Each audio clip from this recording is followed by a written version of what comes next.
اللهم صل وسلم وبارك على سيدنا محمد وعلى آله وصحبه في كل لمحة ونفس عدد ما وسع. بسم الله ما شاء الله، بسم الله ما شاء الله، بسم الله ما شاء الله، وما لم يشاء لم يكن، لا حول ولا قوة إلا بالله العلي العظيم، لا حول ولا قوة إلا بالله العلي العظيم، لا حول ولا قوة إلا بالله العلي العظيم.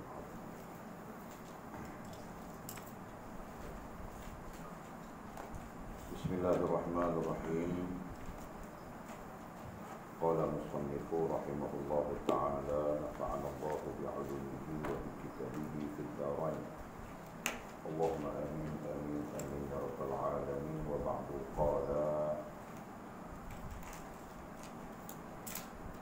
oleh itu, jika kamu merungut dan mengadu kerana tidak puas hati dengan dia, semasa kamu sedang menikmati kesenangan dan keseronokan, hanya kerana hendakkan supaya dilebih dan ditambah nikmat keseronokan dan kesenangan itu, dan menutup pandangan kamu kepada kesenangan dan keseronokan yang ada pada kamu itu, dengan menyangka ianya tidak baik, maka Allah Subhanahu wa ta'ala akan murka kepada kamu, dan dia akan menarik balik kesenangan dan keseronokan itu dari kamu, dan dia akan menyusahkan kamu lebih hebat lagi, dan akan memberatkan kamu dalam kesusahan itu, dan kamu akan dijauhkan daripadanya.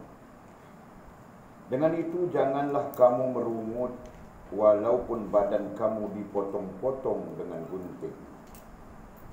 Peliharalah diri kamu, takutilah Allah, berhati-hatilah. Sesungguhnya kebanyakan bencana yang menimpa anak Adam itu ialah kerana sungutan dan rungutan terhadap Tuhan.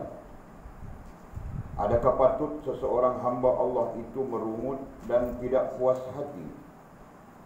Padahal Allah itu Maha Pengasih, Maha Penyayang, Maha Adil, Maha Tahu, dan Maha Bijaksana.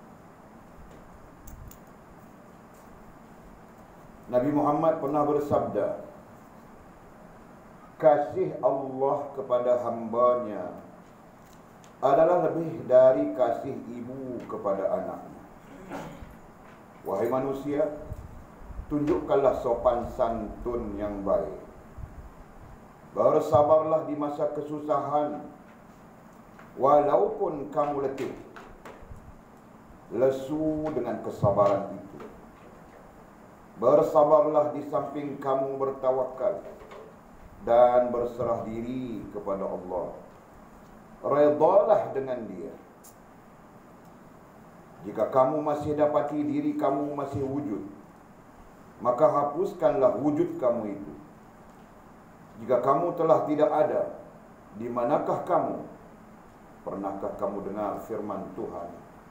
A'udzubillahi minasyaitonir rajim. Kutiba alaikumul qitalu wa huwa kurhul lakum wa 'asa an takrahu syai'an wa huwa khairul lakum wa 'asa an tuhibbu syai'an wa huwa syarrul lakum wallahu ya'lamu wa antum la ta'lamun. Ayat 216 surah kedua. Diwajibkan atas kamu berperang, padahal berperang itu adalah sesuatu yang kamu benci. Boleh jadi kamu membenci sesuatu, padahal ia amat baik bagimu. Dan boleh jadi, yakni pula kamu menyukai sesuatu, padahal ia amat buruk bagimu. Allah mengetahui, sedang kamu tidak mengetahui. Okey. Jadi kita sambung perbincangan kita, syarahan yang ke-18. Semakin meninggi sudah kita ini. Dan kita sedang membicarakan tentang, kesimpulannya adalah tentang adab yang bagus, adab yang baik dari kita sebagai hamba kepada Allah Subhanahu wa ta'ala, sebagai Tuhan. Walaupun pembicaraan kita itu kadang-kalanya pun ada kalanya berkaitan dengan hal-hal yang halus-halus ya, hal-hal yang kecil-kecil, tapi tetap ianya berada di posisi adab yang kita belajar daripada dasar, belajar daripada dasar adab dengan Allah Subhanahu wa taala, beradab dengan Allah, beradab dengan agama, dan beradab dengan diri kita sendiri.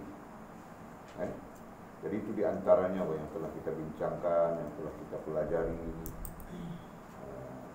yang telah kita dengar daripada tarbiyah, daripada pendidikan yang diberikan oleh syekh kita dan mursyid kita, Syekh Abdul Qadir Jailani rahimahullah taala. Jadi kita kutip ya, ambil ini sebagai pelajaran kepada kita untuk kita melalui perjalanan hidup kita yang masih mungkin panjang, kan? Di mana semua ini akan menjadi maklumat penting kepada kita untuk kita ikuti. InsyaAllah mudah-mudahan. Jadi kita sambung lagi pada malam ini, kata musannif rahimahullah ta'ala. Oleh itu adalah isim isyarah, seperti yang kita tahu orang sudah semuanya. Berarti ada faktanya. Maka fakta bagi oleh itu ialah paragraf di atas, paragraf yang kita baca terakhir daripada muka surat 61. Jangan kamu pandang kepada yang lain dari Allah. Bermula dari situ sampai berakhir semalam, maka tidak ada yang dapat mengelakkan kebaikan itu datang kepada kamu selain dia dua, selain Allah Subhanahu wa taala. Oleh itu merujuk kepada paragraf itu. Jelas tak? Apa?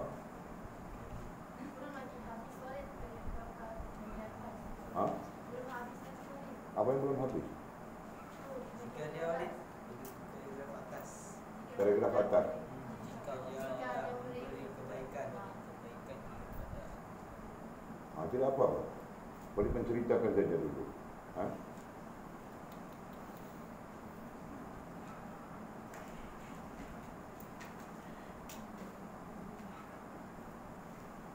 Okey, jadi terbantu pada sudah silang. Jadi kita sedang bercakap tentang adab di antara kita dengan Allah SWT. Okay? Jadi secara keseluruhannya ialah bagaimana akalmu, bagaimana hatimu, bagaimana pemikiranmu, bagaimana pandanganmu, bagaimana perasaanmu, bagaimana fahamanmu terhadap Allah Subhanahu wa taala. Itu yang sudah kita bincang.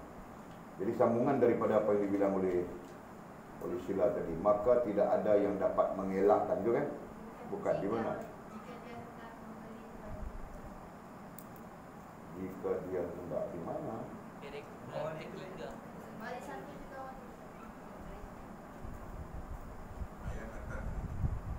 Jika Allah hendak menimpa kamu bahaya itu.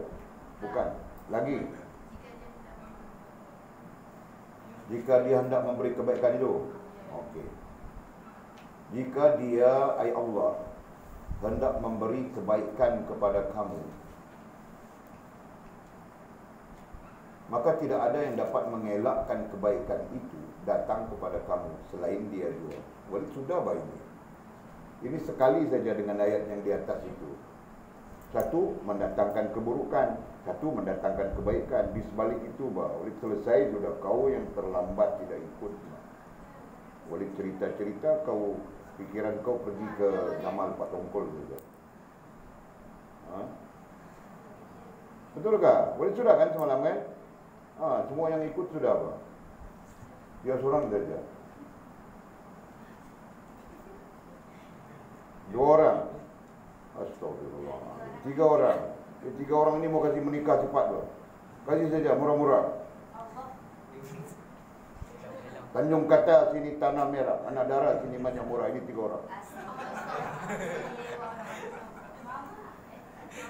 Orang sudah jauh ke depan, dia orang patah balik belakang lagi. Kamu orang tidak dengar bah, bukan salah Walid tadi. Jadi 3 orang kan? Kau pun serupa juga. 4 orang bah, Tanjung Kata sini tanah merah. 5 orang. Jadi kamu orang sedang berkhayal ke apa?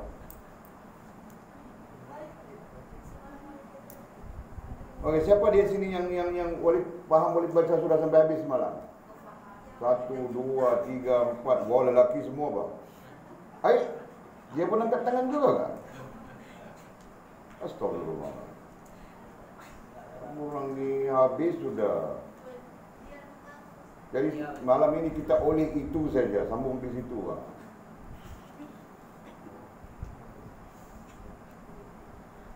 Betul kan, Jom? Kita betul kan, Jom? Yang bagus. Alhamdulillah. Nah, sambung. Oleh itu. Jadi betul bahawa oleh di sana tadi. Jadi oleh itu, faktanya ada di dalam paragraf yang kita baca sebelum. Okey? Jika kamu merungut dan mengadu. Merungut dan mengadu, yang dimaksudkan itu ialah kepada sesama makhluk. Jika kamu merungut dan mengadu kepada sesama makhluk, manusia khususnya, yang kita bilang sudah, hujahnya adalah sebahagian daripada bentuk buruk adab. Kita hujahkan sudah di sana, sebahagian dari bentuk buruk adab kita kepada Allah Subhanahu wa taala, iaitu merungut dan mengadu kepada makhluk. Ya kan? Kerana tidak puas hati. Jadi merungut dan mengadu kepada makhluk itu kerana apa? Dia ada banyak kerana di situ kan? Kerana kau mau minta pertolongan kah? Kerana kau mau meluahkan perasaan kah? Begitulah, ya kan? Ada orang yang mengadu itu meluahkan perasaan. Ada orang mengadu itu kerana meminta pertolongan, nasihat dan sebagainya. Jadi itu ada perbezaan masing-masing. Jadi seorang datang mengadu dengan kepada Walid, semalam pun ada juga mengadu, minta pertolongan apa yang dia hadapi dan minta nasihat dan sebagainya. Jadi itu adalah perkara yang lazim ke atas manusia. Ya kan? Itu tidak menggambarkan buruk adab. Buruk adabnya adalah kau mengadu, kau merungut kerana tidak puas hati. Jelaskan maksud? Itu. Oleh itu, jika kamu merungut dan mengadu kerana tidak puas hati dengan dia, Allah. Tidak puas hati dengan dia, Allah. Jadi merungut, mengadu-ngadu, merungut-rungut kerana tidak puas hati dengan Allah Subhanahu wa taala. Lain isunya kan? Jadi kasih paham betul di situ. Jangan sampai kita nanti terfitnah dengan, "Oi, kalau begitu mengadu pada manusia pun tidak boleh. Kalau kau boleh betul tidak mengadu dengan manusia, itu bagus." Tapi secara tabi'inya tidak salah mengadu dengan manusia atas sifat minta tolong, ambil nasihat dan sebagainya. Jelas kan? Yang salah adalah kau mengadu kepada manusia dengan rasa tidak puas hatimu kepada Allah Subhanahu wa taala. Itu yang salah. Jadi buruk adabnya di situ.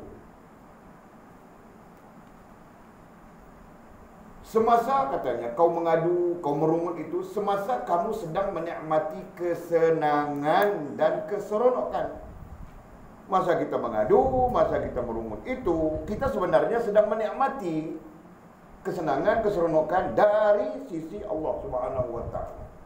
Faham tak? Jelas kan? Jadi mungkin lain keadaannya kalau memang kita tidak ada nikmat misalnya. Tapi mana mungkin kita tidak ada nikmat kan? Kita memang berada di dalam gudang nikmat. Bilang kanzul madfun dalam hadis Nabi SAW. Kita sememangnya berada dalam gudang nikmat Allah Subhanahu wa taala. Gudang bilang gudang. Falsafah bilang gudang. Gudang itu sesuatu yang sangat luas, sesuatu yang besar. Kita berada di dalam itu. Lalu kita mau merungut, mengadu-ngadu sambil merungut dengan rasa tidak puas hati kepada Allah, sedang kita berada di dalam gudang nikmat Allah Subhanahu wa taala. Faham tak? Itu maksud buruk adabnya bermula di situ. Hanya kerana hendakkan. Kenapa? Kamu sendiri sedang berada di dalam gudang nikmat Allah. Banyak nikmat yang kau dapati, kau perolehi, tapi kau masih merumut, kau masih mengadu-ngadu. Hanya kerana hendakkan supaya dilebih. Hanya kerana hendakkan supaya dilebih dan ditambah nikmat, keseronokan dan kesenangan itu. Hanya kerana itu kan? Itu kan selalunya begitu kan? Menyebabkan yang dia sedang nikmati itu tidak disyukuri, kemudian dia mendambakan yang lebih daripada itu. Itu sebahagian daripada sifat buruk adab dengan Allah Subhanahu wa ta'ala. Masya Allah. Mudah-mudahan Allah Subhanahu wa ta'ala ampunkan kita di sini kan. Yang ada di sisi kita, yang Allah telah anugerahkan kita, belum cukup kita mensyukurinya. Kita masih lagi mendambakan itu, ini, maukan itu, ini, sampai-sampai buruk adab itu terjelma pada tingkah laku kita. Pada dasarnya datang daripada akal dan hati kita kan, datang daripada rohaniah kita. Datang daripada mana? Datang daripada rohaniah kita atas nama, atas rasa tidak cukup, atas rasa tidak puas, atas rasa tidak sempurna dan sebagainya. Sedangkan rasa tidak cukup, rasa tidak puas, rasa tidak sempurna tidak lebih daripada provokasi nafsu kita, kan? Provokasi nafsu kita. Macam orang puasa. Orang puasa dekat mau buka puasa, provokasi nafsunya sangat besar. Betul kan? Rasa mau makan itu, rasa mau makan ini, rasa mau makan itu, mau makan ini. Sebab itu nanti bulan puasa orang masuk bazar Ramadan, jarinya 10 jari ada apa itu? Ada barang. Jari ini plastik merah, plastik biru, plastik hijau, plastik putih, plastik hitam. Jari ini pun sama juga, plastik sama juga. Macam itu saja. Berapa orang mau makan? Dia seorang atau 2 orang atau 3 orang. Ya? Perhatikan. Nampak air tebu, rasa mau minum air tebu. Jalan-jalan lagi, nampak air apa? Bukan jagung, yang warna-warni yang menarik, dibilang apa? Lencikang. Atau lencikang atau kangkang apakah? Kan? So, menarik saja, warna-warni, bulat-bulat dalam tu warna-warni, ada buah-buah gitu kan. Menarik saja, beli air itu lagi. Jalan-jalan yang depan lagi, tiba-tiba ada lagi air tembikai, beli lagi air tembikai. Di rumah dia bantu lagi air orin misalnya kan. Kuih datang, nampak itu, nampak ayam, nasi ayam, beli. Jalan-jalan nampak kuih itu, beli. Jalan-jalan nampak mie goreng panas-panas, beli. Macam itu. Itu bilang provokasi nafsu. Padahal dia pulang nanti, dia makan, dia minum segelas air, dia makan sikit kenyang sudah. Betul kan? Betul kan? Faham tak? Kalau dia masuk lagi, dia tidak solat maghrib, penat dia. Dia akan begitu kan?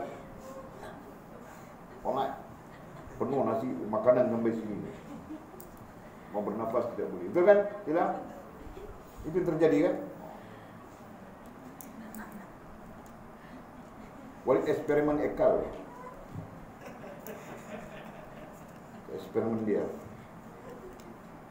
Jadi betul, memang betul. Sebab itu Nabi SAW mengajar kita buka puasa sikit saja, minum sikit, solat. Tapi kita kadang-kadang ya nafsu kan, bilang provokasi nafsu. Jadi provokasi nafsu inilah seringkali mengajar kita, mendorong kita rasa tidak puas, rasa tidak mencukupi, rasa tidak memadai, sampai-sampai rasa itu menguasai akal dan hati kita, menghilangkan rasa yang sepatutnya, yaitu bersyukur kepada Allah apa yang ada. Faham tak? Jadi kita diliputi oleh rasa tidak cukup, rasa tidak memadai, rasa tidak sempurna yang didorong oleh nafsu kita itu tadi, menyebabkan hilang rasa sepatutnya kita bersyukur apa yang ada. Faham tak? Diagramkan kepada kamu. Jadilah anak-anak yang alim. Okay? Nanti anak-anak Walid pun akan datang belajar. Walid perlahan-lahan dakwah mereka supaya datang belajar. Anak Walid sendiri pun susah, kamu tahu. Sebab hidayah itu, ilmu itu, iman itu, Islam itu, ihsan itu bukan warisan. Kalau warisan itu senang.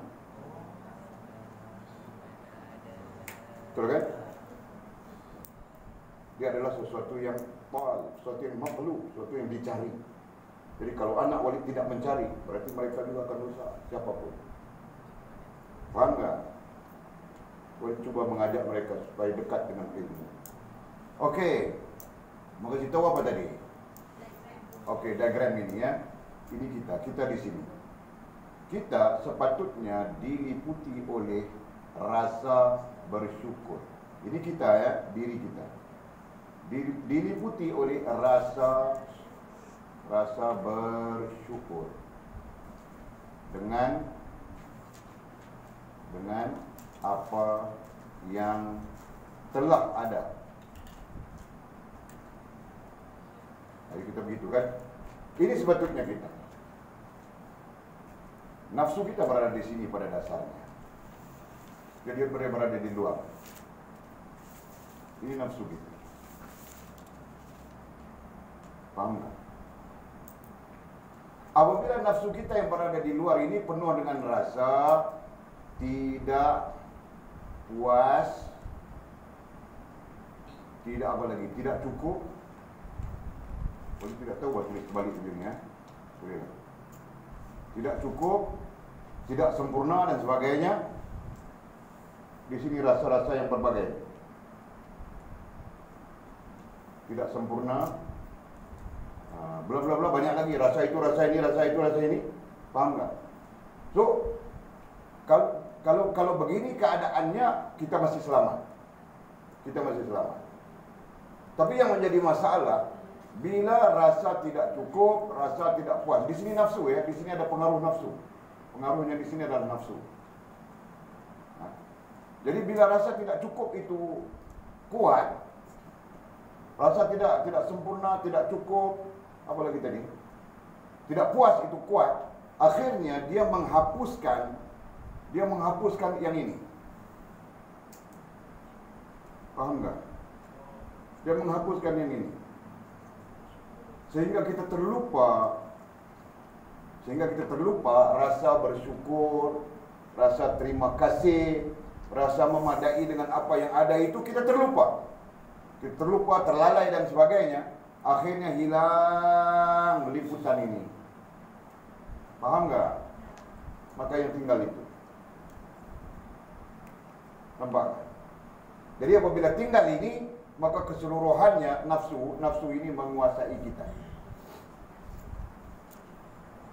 Sebab itu Allah bilang, la in syakartum la azidannakum. Jika kau di sini tadi ada liputan di sini, kau bersyukur, Allah tambahkan. Allah tambahkan. Tambahkan itu menurut para ulama sehingga besar bagi dia, semakin besar, terhapus semua ini. Kan? Jadi macam mana dia semakin besar? Mungkin pada mulanya besar ini. Kita bersyukur, Allah tambah lagi besar ini. Syukur, Allah tambah lagi besar ini. Bersyukur lagi, Allah tambah sehingga terhapus keseluruhannya yang ini. Paham enggak? Terhapus keseluruhannya yang ini. Yang tinggal semua bersyukur saja. Boleh paham? Jelas? Tapi jika kau tidak bersyukur, tidak berterima kasih kepada Allah, tidak berpuas hati dengan Allah, maka yang itu semakin mengecil, akhirnya hilang dia. Yang timbul adalah nafsumu, rasa tidak puas hatimu, rasa tidak cukupmu, dan hilang rasa terima kasihmu. Paham tak? Dalam huraian lain bilang, kau tidak nampak Allah Subhanahu wa taala lagi. Jelas? Itu yang terjadi kepada kita. Nampak Jol? Boleh Bang Jol? Akhirnya memberontak lah. Tidak boleh dapat telefon, memberontak. Itu saja. Dia tidak tahu bersyukur dengan apa yang ada, yang telah dilalui. Itu gini kan? Kan? Wala in kafartum, jawapannya kepada tidak bersyukur tadi, kau akan kufur. Jadi kalau kau bersyukur, maka Allah akan tambahkan wala in kafartum, sekiranya kau kafar itu berarti menyalahi. Tadi bersyukur, berarti kau tidak bersyukur. Kafartum inna azabi lasyadid, maka Allah akan memberikan azabnya, maksudnya Allah akan memberi kepayahan kepadamu. Jadi melalui kepayahan Allah. Duduk dengan kita boleh makan, itu ada ini, ada orang rezeki. Kan karamahnya pondok itu datang saja rezeki, begitu, begini. Sekarang kau tak kerja, kau tak makan. Betul kan? Boleh faham ke Jul? Siapapun, kalau mau cuba silakan lanjut. Tinggalkan pondok kita, kau pergi duduk di tempat lain. Siapa yang akan kasih kau makan? Faham tak? Allah ya Allah. Okey, boleh fahamkan di situ? Jadi diagram ini mampu membantu kan untuk kita faham. Jelas sudah kan? Okey.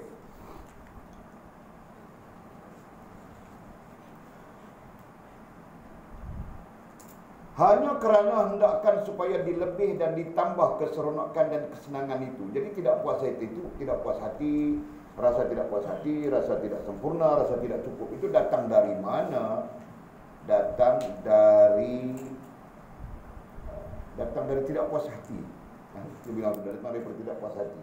Bentuknya adalah seperti mana dibilang tadi, mau lebih, apa yang dia ada, yang sudah ada mau dilebihkan.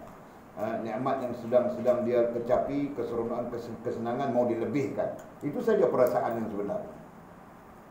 Boleh faham tak? Macam kita sudah ada buat telefon namanya Vivo. Tapi kerana mata kau pandang telefon lain, kau mau lagi bos. Ini 4 RAM gig. Walaupun tidak tahu RAM gig ini kan. Ini 8 RAM gig, ini 162. Lagi besar lagi dia mau. Sekarang keluar Pak 5G. Telefonnya 4G saja kan. Dia mau 5G Pak. Orang yang jual telefon dia bilang, ini 5G encik, begini. Tekan saja tuh keluar dia punya gambarnya Pak. Jadi kau suka tengok gambar orang tidak berbaju miskin-miskin itu. Jadi kau mau Pak itu kan. Tekan keluar terus kan.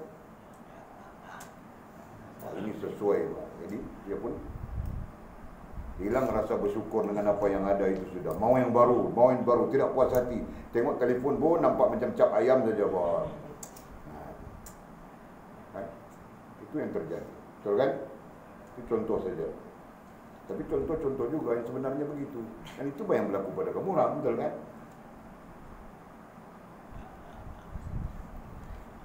Okey.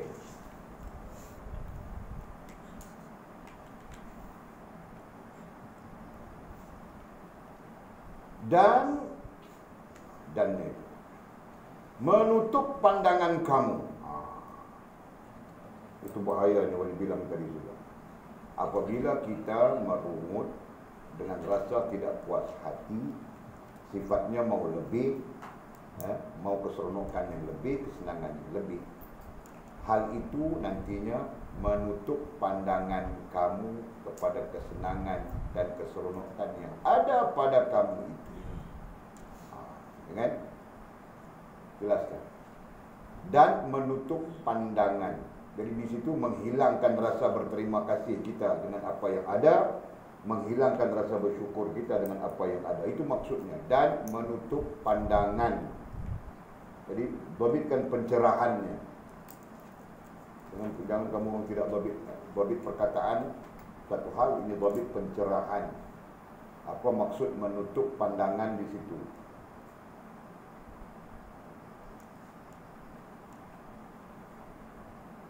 Jadi maksudnya apa? Maksudnya rasa tidak puas hati itu tadi akan menutup pandanganmu. Menutup pandangan artinya menutup apa?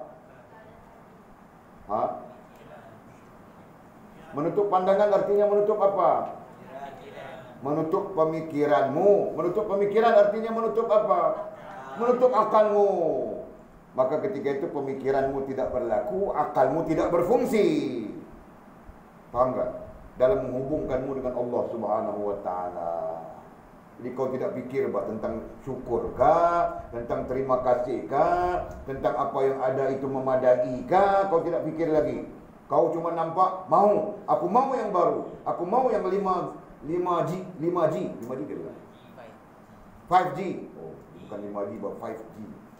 Kan? Aku mau yang 5G. Nanti datang 12G.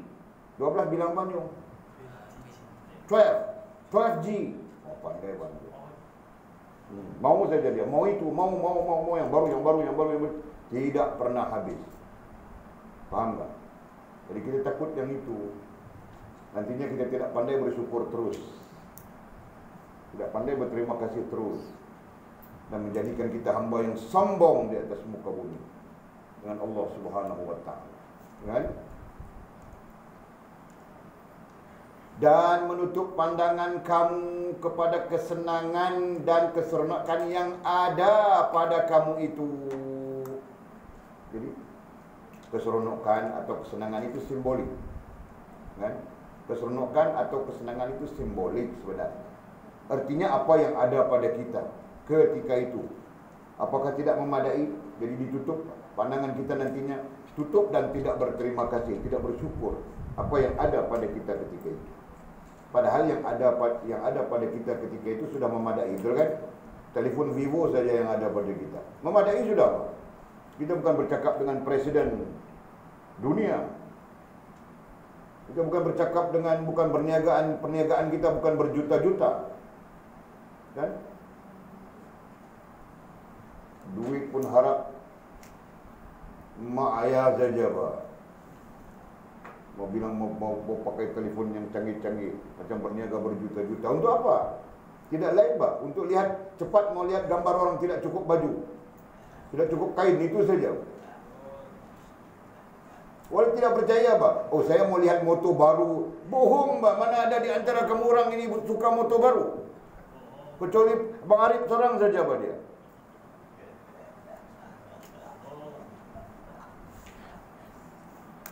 Betul kan?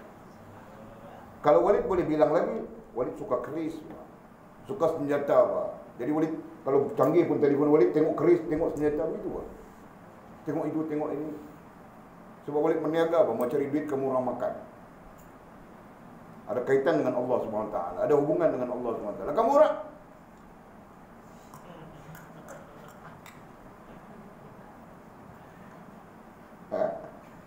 kumpul 3-4 orang. Cantiknya bra ini cantik, banyak bilang.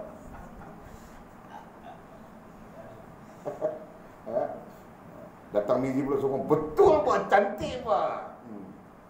Jadi tidak akan rusak di situ semua. Allah, ya Allah. Faham tak? Faham tak boleh cerita ni? Tidak ada kena-mengena dengan kamu orang, Pak. Kamu orang semua soleh-soleh semua. Alhamdulillah. Kan Jul? Alhamdulillah. Bagi contoh saja. Okey. Subhanallah. Walid pun mencari-cari berdiri. Walid pun ada juga. Mamamu masak apa ya? Kangkung juga. Kemarin ya, kangkung. Walid tidak boleh makan, Walid tidak. Dia bilang mamamu, it's not my taste. Kecil hati dia. Nangis-nangis dia.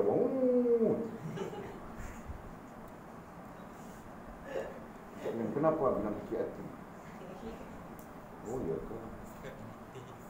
Mungkin salah cakap Walid kan. Walid mau kasih tahu, Walid tidak ada rasa mau makan dengan kangkung goreng begitu. Faham tak? Jadi mau salah tak Walid kan? Termasuk tidak bersyukur kan?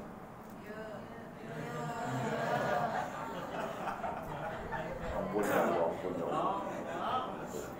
Jadi makanya Walid bilang sebab itu kita semua perlu belajar ini kan. Jadi lepas ini kangkung saja, kan? Okay. Kalau sudah itu majoriti pandangan kamu, orang wali pun rasa bersalah juga. Patutnya syukur saja kan, makan alhamdulillah. Alhamdulillah. Alhamdulillah kan?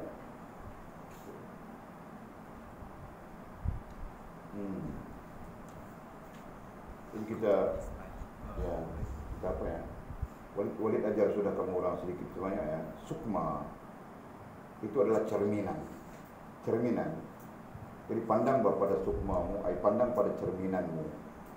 Kau akan lihat kelemahanmu di mana, kekuranganmu di mana, kesalahanmu di mana. Jadi Walid tadi tanya kamu orang melontarkan pandangan dan boleh lihat kepada cerminan itu tadi. Cerminan itu kita perlu lihat. Maka kita akan nampak kelemahan kita. Faham tak? Nanti kita belajar lebih tentang itu. Okey. Jadi katanya, maka Allah Subhanahu wa taala akan murka kepada kamu. Allah. Apabila kita menutup pandangan wajar syukur kepada Allah, pandangan yang sewajarnya adalah bersyukur kepada Allah. Kita menutupnya dengan tidak puas hati, dengan mau lebih, dengan mau keseronokan yang lebih, kesenangan yang lebih. Kita menutup pandangan kita, akal, hati kita daripada berfikir untuk bersyukur. Maka Allah Subhanahu wa taala akan murka kepada kamu. Ya. Begitu kan? Dalilnya apa? Dalilnya kita baca sudah tadi, kita baca sudah kemarin. Innallaha syukur. Tadi kita sebut sudah tadi. La in syakartum la azidannakum, itu dalilnya. La in syakartum la azidannakum wa la in kafartum inna azabi lasyadid, itu dalilnya.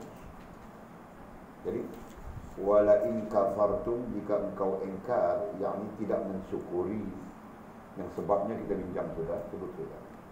Maka Allah warning kita, Allah kasih kita amaran, azabnya sangat pedih. Sifat azab itu para ulama tafsirkan dengan kepayahan, kesusahan. Semuanya kerana apa? Kerana Allah murka. Dalam banyak keadaan Allah murka, maka Allah akan mengingatkan kita dengan azabnya, gitu kan? Dalam perkara syariat, bila kita bercanggah dengan Allah, Allah murka, maka Allah SWT mengingatkan kita dengan azab sengsara. Gitu kan Jod? Banyak tempat-tempat lain Pak. Tidak solat, Allah azab dengan sengsara begini dan sebagainya. Jadi demikian juga Pak. Apabila kita tidak syukur, dalam bahasa teks kita, apabila akal dan hati kita, sampai kepada pandangan kita telah ditutup oleh rasa mau bersyukur, ditutup kepada rasa mau bersyukur disebabkan rasa tidak puas hati, itu tadi kan, maka Allah Subhanahu wa taala akan murka kepada kita. Allah akan murka kepada kita semua. Allah akan murka kepada kamu. Kemurkaan Allah Subhanahu wa taala ini adalah sesuatu yang sangat berbahaya. Apalagi kalau kita melihat dari sisi kita mau sempurna hubungan dengan Allah, gitu kan? Kita lihat dari sisi itu. Kita sepatutnya belajar ilmu, kemudian sedar diri, kemudian Allah terima diri kita, kan, ke arah mau sempurna hubungan dengan Allah. Itu perjalanan kita yang sepatutnya. Jadi kita bayangkan di antara sedar diri, di antara ilmu sampai kepada sempurna hubungan dengan Allah, di sana ada kemurkaan Allah terhadapmu. Boleh bayangkan? Kan? Kita sepatutnya dari ilmu sampai stage terakhirnya adalah sempurna hubungan dengan Allah. Itu yang sepatutnya. Tetapi itu tidak berlaku. Apa yang berlaku? Yang berlaku Allah murka kepadamu. Nah, bayangkan sekarang bagaimana keadaan kita. Masya Allah. Sebagian ulama bilang berdasarkan kepada hadis, apabila Allah Subhanahu wa taala murka, maka seluruh makhluk Allah Subhanahu wa taala akan murka kepada, akan turut murka kepada. Dalam hadis yang bilang, apabila Allah Subhanahu wa taala murka, maka dia melaknatnya. Apabila Allah Subhanahu wa taala melaknat, maka seluruh makhluknya melaknatnya. Itu di antara hadis Nabi sallallahu alaihi wasallam. Sisi lain, para ulama memberi komentar, Allah tidak melaknat. Kalau Allah melaknat, hancur terus. Kan? Sisi komentar, para ulama memberikan komentar, Allah tidak melaknat. Allah murka. Tapi yang melaknat itu adalah makhluk-makhluk Allah yang lain. Faham tak? Melaknat tahu kan? Celaka, tak guna, mampus, dengan hidup. Macam mana? Itu laknat kan? Menyumpah-nyumpah gitu kan. Jadi itu adalah ada kebenarannya. Dalam hadis-hadis yang lain menyatakan, apabila Allah SWT murka, maka sekalian yang lain melaknatmu. Sampai ikan di dalam air pun akan melaknatmu. Hatta haitanul filma, sampai ikan-ikan yang berada di dalam air. Kau jangan nampak air di situ saja, Pak. Kau jangan nampak air kita ikan 1000 ekor saja, Pak. Talapia merah kecil. Ikan di dalam air ni kalau kau ambil satu dunia, lebih banyak dia daripada makhluk yang namanya manusia. Tahu kan? Kan? Semua itu melaknat kita. Allah SWT. Sekalian makhluk melaknatmu, termasuk ikan di dalam air, kata Nabi SAW, melaknatmu. Apabila Allah SWT murka kepada. Wah. Ini bayangkan, nasi yang kita mau makan bilang celaka, mau mampus, tidak mau mampus. Hidup menyusahkan saja. Tidak tahu syukur, celaka. Apa lagi bilang? Kalau orang melaknat orang bilang apa? Ha? Biawa, babi, semua ada kan? Anjing pun ada juga. Allah. Jadi itu kalimat-kalimat kita melaknat. Bayangkan bos, sekalian makhluk yang lain melaknat. Kalau mereka melaknat kita begitu bagaimana? Hanya saja Allah Maha Pengasih, Maha Penyayang terhadap kita, manusia, kita hamba. Jadi tidak didengarkan kepada kita laknat-laknat mereka. Dan termasuk doa-doa mereka pun tidak didengar oleh kita. Betul kan? Jadi kalau kau dengar 3 hari saja kau gila sudah. Maha Pengasih, Maha Penyayang Allah Subhanahu wa taala. Dia contohkan anjing, derhaka dia. Allah murka kepada dia. Kan? Dia makan nasi lemak kata dia. Celaka kau anjing, bila kau mau mampus, anjing kau, babi kau, pelak kau. Nasi maki kau begitu. Anjing buat apa ni? Kemudian dia membuka botol bawa minum air. Botol perlahan dia buka, dia bawa minum air. Dia minum macam ni. Ketika dia minum air melaknat dia, celaka kau minum aku. Ha? Hidup menyusahkan, mampus tidak mau. Cepat kau mampus. Dia menyumpah begitu, faham tak? Dia melaknat begitu, faham tak? Jadi 3 hari saja gila sudah. Tapi Allah Maha Pengasih, Maha Penyayang. Tidak, Allah sembunyikan, Allah tutup. Itu tidak berlaku kepada kita. Betul kan? Allah Subhanallah, ya Allah. Jangan sampai Allah murka kepada kita. Boleh minta ampun kepada Allah. Kalau dah tidak makan sayur kangkung itu menyebabkan kemurkaan Allah. Boleh taubat. Betul, depan kamu orang boleh taubat semua. Boleh makan lepas ini. Ha? Masak saja, mamamu apa boleh makan saja. Kalau dia masak batu pun dia makan juga. Ha? Bagus kan silakan. Allah Masya Allah. Jadi jangan sampai Allah murka kepada kita, okey? Kamu orang faham tak apa yang boleh cakap ini? Boleh sampaikan sudah ini. Ya Allah, kau menjadi saksi bahawa aku telah menyampaikan kepada anak-anakku sekalian. Kau menjadi saksi bahawa aku telah berpesan kepada anak-anakku sekalian supaya takut kepada kemurkaan Allah SWT. Andai mereka tidak takut, itu urusan mereka, ya Allah, bukan urusan kita.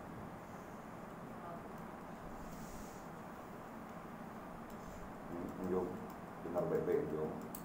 Anak Walid mau kasih dia menikah di sini baju. Tidak kira mana yang dia mau. Kalau dia mau yang Filipina itu pun maaf. Kalau dia mau yang Filipina itu pun tak apa, kita ambil pun lagi. Kalau dia nak yang Filipina itu pun. Ha? Mau jual ayam kan, mau jual kambing kan, mau jual apa, kita tak kira apa. Tidak hal. Dia banyak. Dia mau jual ikan laga pun boleh daripada Pakcik Arif. Mau jual ikan laga pun boleh. Hidup dunia ini kita mudah-mudahkan saja. Jangan susah-susahkan, jom. Jadi kasih tahu mamamu yang mana kau mau. Nanti kami ambil balik langsung ya. Kecuali bakal kau tetap mau duduk di jabatan Tamparuli itu. Jadi kami tidak ada hal. Jabatan Tamparuli. Okey. Jadi kesimpulannya oleh tulang lagi, maka Allah Subhanahu wa taala akan murka. Ya Allah, jagalah kita jangan sampai Allah Subhanahu wa taala murka. Kemurkaan Allah Subhanahu wa taala itu sangat besar. Walaupun Maha Pengampun, Maha Penyayangnya berada di depan, tapi jangan sampai Allah murka. Boleh difahamkan itu kan? Jadi kiasannya sama saja kalau kita kiaskan kepada manusia. Walid itu baik, dia tidak marah, dia bagus ya. Tapi jangan sampai dia marah. Itu kan? Faham tak? Walid pun sama saja perangai itu. Walid tidak marah. Tapi jangan sampai Walid marah. Gitu. Faham tak? Faham kan? Betul. Siapa yang tidak faham? Hidayah faham tak hidayah? Faham tak Ustaz Abang ni? Faham? Bagus. Alhamdulillah. Okey.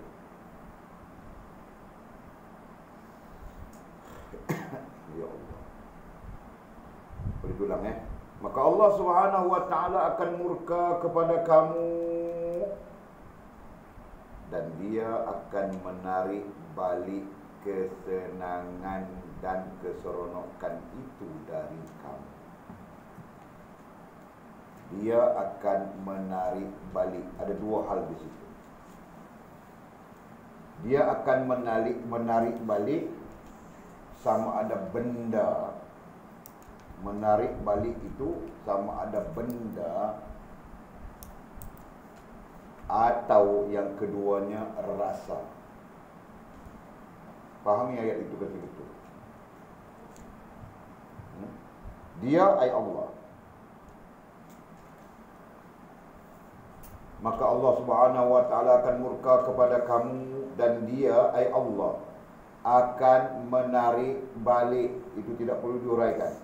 Kesenangan dan keseronokan itu yang perlu dijelaskan dari kamu. Jadi macam mana Allah tarik balik kesenangan dan keseronokan? Menurut huraian yang ada pada sisi ulama kita, satu, Allah tarik balik benda, boleh? Memang terjadi dan pernah terjadi. Dan lagi satu, Allah tarik rasa. Faham tak? Jadi rasa tidak syok saja. Syok sekali, dua kali, tiga kali, lepas tu rasa tidak syok. Mau tukar lagi. Walid ada satu kawan yang selama sudah tidak jumpa, sekarang Walid tidak tahu di mana. Tapi habis begitu saja duitnya, Pak. Dia tidak syok. Dia beli kereta, dia pakai 2-3 bulan, mula dia syok, dia beli. Mahal pun dia beli. Lepas pakai 2-3 bulan, dia hilang rasa syok, dia jual. Beli lagi, yang rasa syok. Begitu bah dia punya kerjanya. Sampai last sekali bankrupt, apa pun tidak ada. Bini pun lari, anak pun lari, tinggal dia. Walid rasa gila sudah sekarang. Pernah satu terakhir Walid dapat maklumat, dia cakap sorang-sorang. Orang bilang, sembang sorang-sorang saja.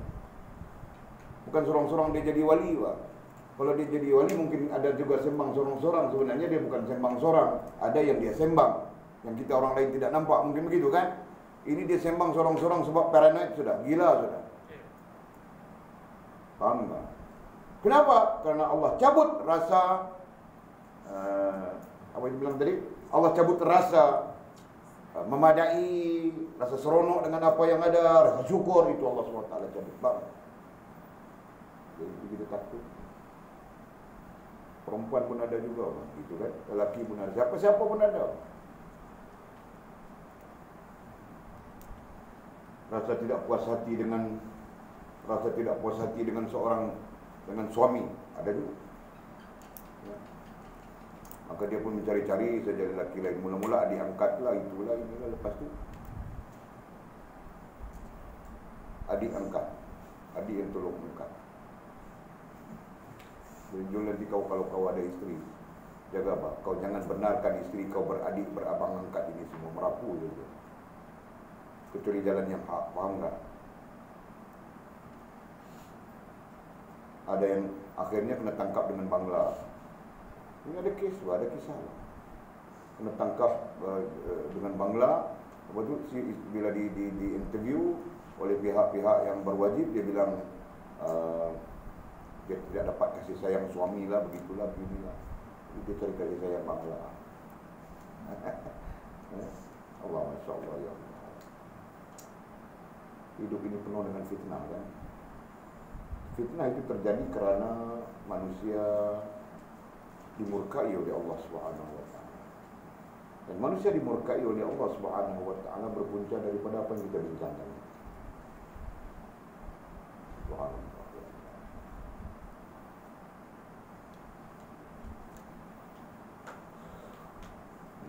Jadi dan dia Allah akan menarik balik kesenangan dan keseronokan. Apa babit mulina? Menarik balik kesenangan dan keseronokan itu. Asalnya kesenangan dan keseronokan itu adalah rasa memadai. Asal kesenangan dan keseronokan itu dalam satu istilah mudahnya adalah rasa memadai. Jadi Allah cabut, Allah tarik daripada kita rasa memadai itu. Ada dua. Satu, Allah cabut daripada kita benda. Kamu orang tahu kah, Walid pun pernah pakai Mercedes, Walid pun pernah pakai BMW, kamu orang tahu kah? Tanya mama. Allah tarik sikit saja by accident. Ekal pernah naik BMW kita Ekal? WBF Ekal ada masa tu? Ekal belum ada. WBF 1128 nombor. BMW yang hidung besar-besar tu. Hidungnya besar depan. Sebab dia hidung Jerman. Bukan hidung Melayu, hidung Jerman, besar hidungnya. Accident, tong. Allah hantar satu orang mabuk naik motor, keluar meong, gelong. Walid break daripada langgar dia jatuh dalam hutan sendiri dia.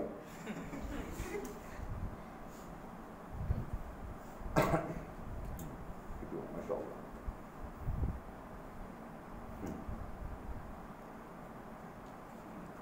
Jadi Allah tarik kan. Walid anggap gitu.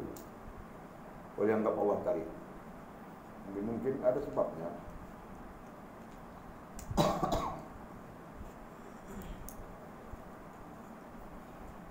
Ada sebabnya.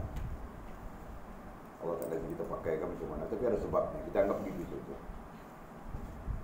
Lepas itu tidak sedap lagi buat naik, tidak sedap lagi, rasa macam kiat, macam kiat atau kiat. Tidak sedap lagi buat jual.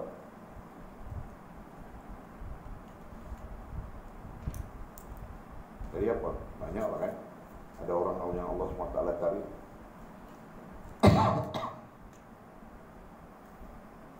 Allah patahkan kakinya. Kan? Bukan kau barang tahu. Ada seorang yang baru kenal. Dia ini bukan kerja, maksudnya dia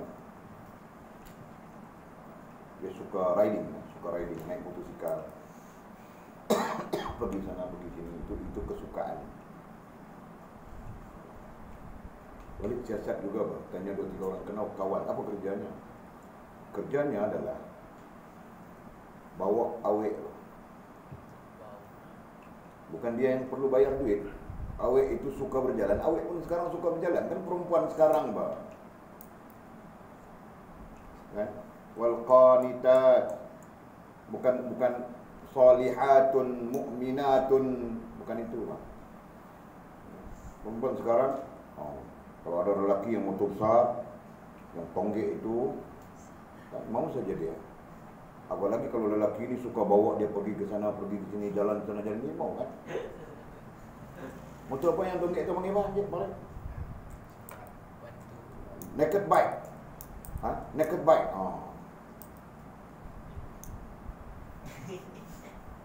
Gede-gede buat perempuan tengok kan? Walid pun suka juga buat naked bike itu. Pernah bincang-bincang dengan mau beli. Dia mau bilang nanti ramai bapak perempuan suka dengan abang. Jadi pun tengok cemburu kan? Tidak. Dia bilang gitu. Kamu tidak cemburu. Jadi macam mana? Cerita kesudahannya apa? Kamu mau dengar cerita saja? Kesudahannya kakinya Allah tarik. Faham tak? Kakinya Allah tarik. Putus satu sebelah kaki. Tapi dengan rahmat Allah tarik kaki itu, baru dia nampak masjid. Baru dia patah balik. Tidak ada awet lagi yang mau naik dengan kau sudah. Tidak ada awet lagi yang mau kasih kau duit, upah kau bawa sana sini tidur. Tidak ada lagi sudah. Baru dia datang masjid. Itu hikmah di sebalik itu. Yang kita sedang bercakap sekarang ini, apabila Allah tarik, dua hal. Satu, benda itu mungkin melibatkan diri kita, kaki sebagai contoh tadi. Dan satu lagi, Allah tarik rasa. Dan pada Walid, rasa yang paling bahaya daripada benda. Faham tak? Allah cabut, Allah tarik rasa. Ini termasuk dalam soal hati, dibincangkan. Allah tarik rasa sayang. Jangan main. Suami, kalau Allah cabut rasa sayang dia padamu, dia anggap kau macam sampah saja. Tahu tak? Sebab itu, gunakanlah seluruh kesempatan yang Allah kasih kepada seorang wanita, seorang isteri, untuk menjaga suami. Jangan sampai nanti suami merasakan seperti sampah. Bangga, belajar baik itu nanti. Hari ini orang tidak belajar itu, orang sibuk belajar macam mana mau kasih cantik mata, macam mana mau kasih cantik pipi, macam mana mau kasih cantik bibir, kan Jol? Ini color merah, ini color pink, ini color hitam. Itu yang orang belajar. Padahal itu tidak ada kena mengena sebenarnya.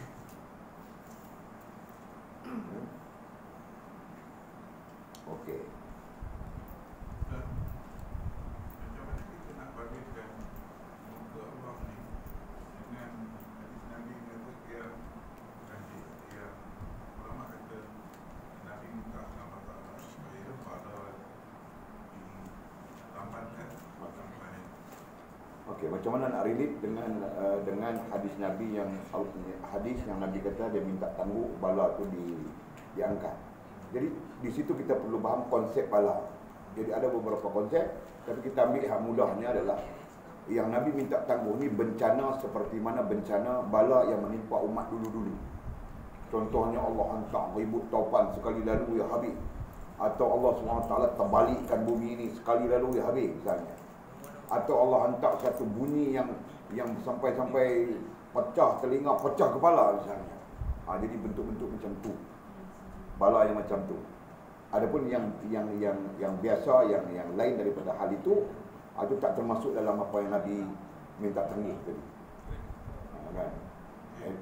Jadi klasifikasinya mungkin kita nak abang kata Allah menguji kerana kita yang jadi jahat. Kemudian baru jadi bala di sana. Itu. Boleh clear? Subhanallah, ya Allah, ya Allah.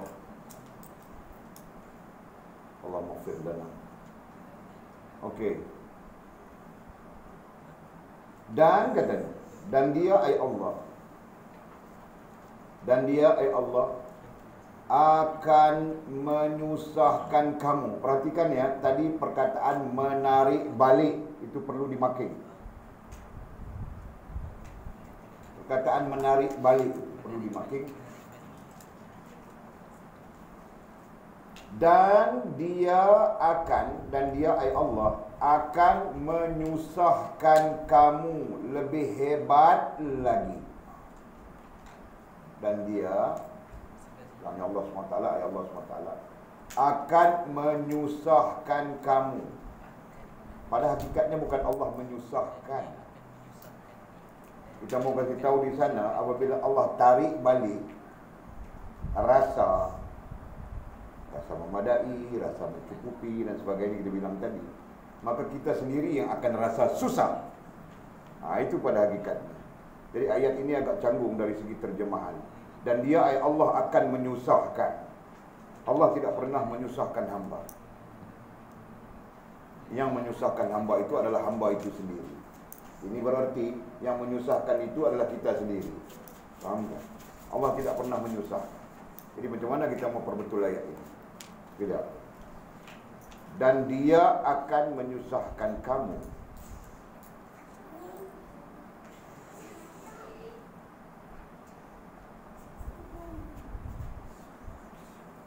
Jadi kamu orang babit pencerahannya. Dan dia akan menyusahkan kamu, maksudnya kamu akan merasa susah setelah dicabut, ditarik rasa senang. Rasa senang, gitu Pak. Rasa memadai, jangan sebut rasa senang, rasa memadai.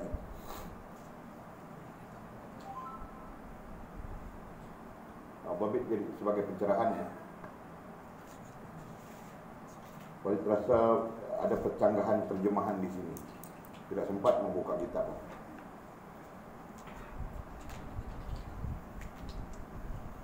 Kalau ada kesempatan kita buka kitab Arab semula, kita lihat semula. Tapi rasa Walid ada percanggahan di sini. Saya ingat Walid punya menerima penjelasan daripada Syekh, ada percanggahan. Di ayat ini sepatutnya dan dia akan menarik balik kesenangan dan keseronokan itu dari kamu, dan kamu akan merasa susah. Begitu. Ayat sepatutnya begitu kan? Dan kamu akan merasa susah lebih hebat lagi. Itu boleh dipakai. Ayat sepatutnya begitu saja. Bukan tidak boleh dipakai bahawa Allah menyusahkan kamu, tetapi dari segi maknanya agak bercanggah kan? Dia bercanggah dengan Allah Maha Pengasih, Maha Penyayang. Dia bercanggah dengan wa ma rabbuka bizulmil lil 'abid. Dia bercanggah. Allah tidak pernah menzalimi hamba-Nya, tidak pernah menyusahkan hamba-Nya, memayangkan hamba-Nya. Tiba-tiba di sini datang ayat dan dia akan menyusahkan kamu. Boleh dipakai tapi relate dengan kau punya jahat, kau punya tidak bagus, boleh.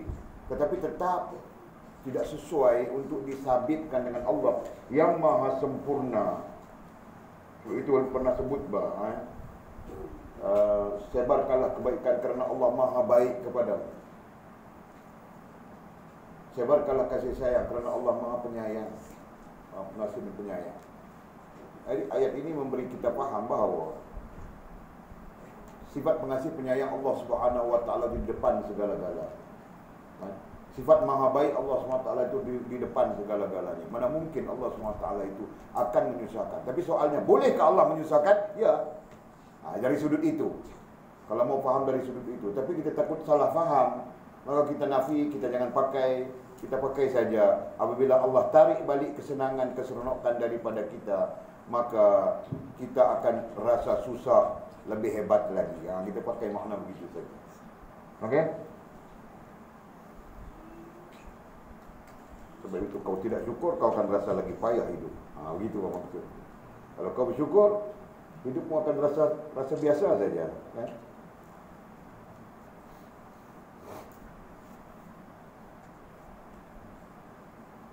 Dan akan memberatkan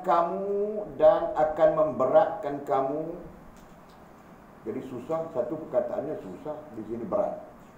Dan akan memberatkan kamu dalam kesusahan itu.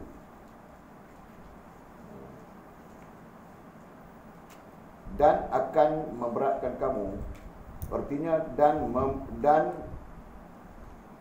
menyebabkan kamu rasa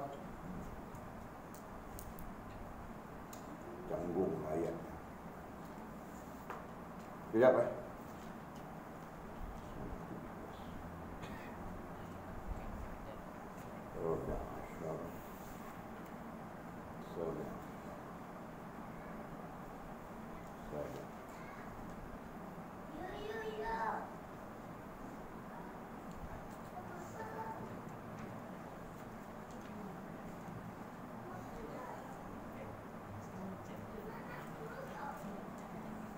17 ke 18 ni kita bincang? 18. 18. Oh.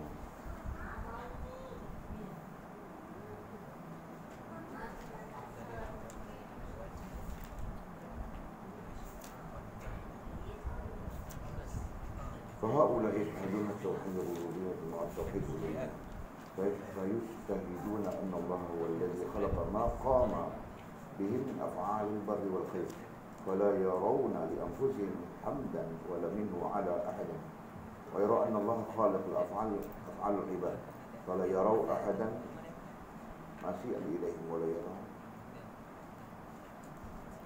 ولهذا كانوا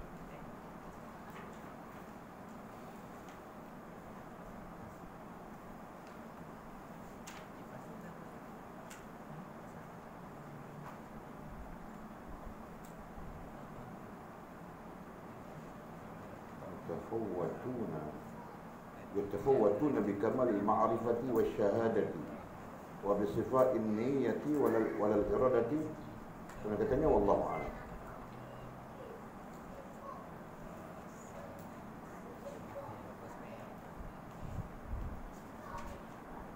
Jadi yang Arab pun kita susah nak faham.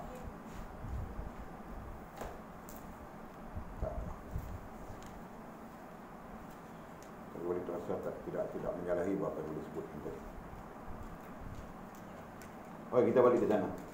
Katanya, dan akan memberatkan kamu. Jadi apabila kita ditarik, tadi kita bilang kan Allah tarik kesenangan, keseronokan, tarik rasa senang, rasa seronok Allah tarik, menyebabkan rasa senang, rasa seronok itu bertukar menjadi rasa susah, kan? Apabila rasa susah itu ada dalam diri kita, maka semuanya menjadi berat. Itu mau kasih tahu itu. Itu penjelasan. Jadi dhabitkan sebagai penjelasan. Apabila rasa susah berada di dalam diri kita, dalam akal dan hati kita, maka semuanya menjadi berat. Mau sembahyang pun berat. Jadinya begitu. Mau zikir pun berat.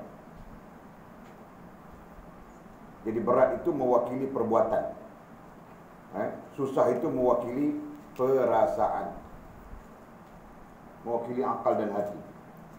Jadi oleh permudahkan begini, dengar ya. Dan dia akan menarik balik kesenangan dan keseronokan itu dari kamu, dan dia akan menyusahkan perasaanmu. Begitu dhabitnya. Dia akan menyusahkan. Jadi boleh bukan mau setuju dengan hal ini ya. Perkataan yang boleh pakai tadi. Perasaanmu menjadi susah. Bila Allah tarik rasa senang, maka perasaanmu akan menjadi susah. Begitu. Lebih hebat lagi, dan akan memberatkan itu dari segi tingkah laku, dari segi perbuatan. Dan akan memberatkan kamu dalam kesusahan itu. Itu kan? Jadi perasaan susah sudah. Jadi perbuatan pun jadi berat, jadi payah dan sebagainya. Dan kamu akan dijauhkan daripadanya. Allah, ini yang paling bahaya, bahwa kamu akan dijauhkan daripadanya. Kita jauh dengan Allah Subhanahu wa taala. Rusak sudah di sana kan? Awalnya ilmu, akhirnya sempurna hubungan dengan Allah. Jadi antaranya di situ sedar diri dengan Allah terima diri, betul kan? Jadi macam mana mau sampai kepada Allah terima diri, sedangkan jauh sudah kita daripada Allah Subhanahu wa taala. Jauh itu menggambarkan Allah tidak menerima kita. Ya? Dekat itu menggambarkan Allah menerima kita. Jadi bayangkan, Allah tidak terima kita. Bayangkan, Allah Subhanahu. Allah tidak menerima kita. Ya Allah. Jadi kesudahan kita bagaimana kalau Allah tidak menerima kita? Mati. Allah terima atau tidak terima, mati tetap mati. Jadi kesudahannya apa? Allah tidak menerima kita, kesudahannya apa?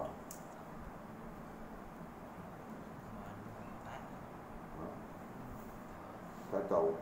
Kesudahnya kita akan diazab sengsara selama-lamanya, Pak. Kan? Kita akan sengsara selama-lamanya.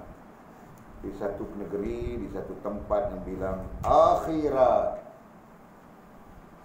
Allah. Mudah-mudahan Allah ampunkan kita, ya Allah. Ampunkan kami, ya Allah. Kita juga banyak yang tidak tahu, banyak salah kita, kan?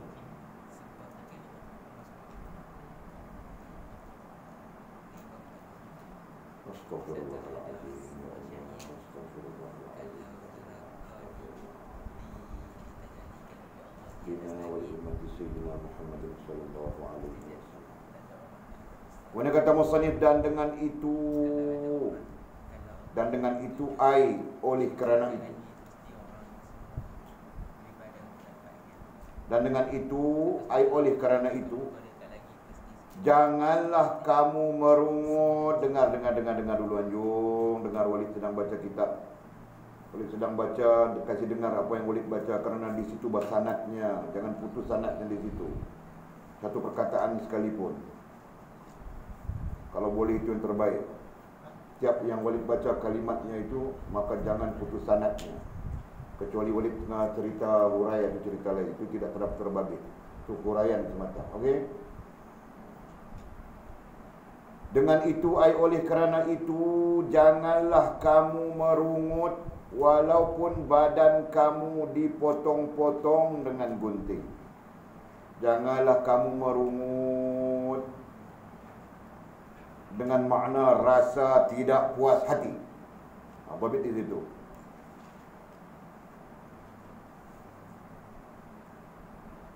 Dengan itu janganlah kamu merungut ai dengan rasa tidak puas hati kepada Allah. Jadi supaya jelas perkataan itu jauh.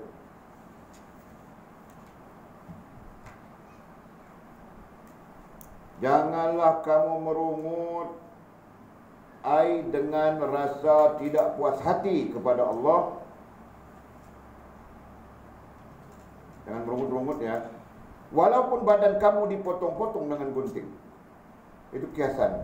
Walaupun kita terpaksa sakit, walaupun kita terpaksa susah, walaupun kita terpaksa payah, walaupun kita terpaksa berdepan dengan sengsara dan sebagainya, jangan kau merungut-rungut. Bagi tahu kita itu. Kenapa? Karena dia terjumlah dalam buruk adab yang sangat besar kepada Allah Subhanahu wa taala. Kenapa buruk adab sangat besar? Kerana nantinya kau akan dimurkai oleh Allah SWT. Ini kita bincang sudah tadi. Dia akan menyebabkan Allah murka kepadamu.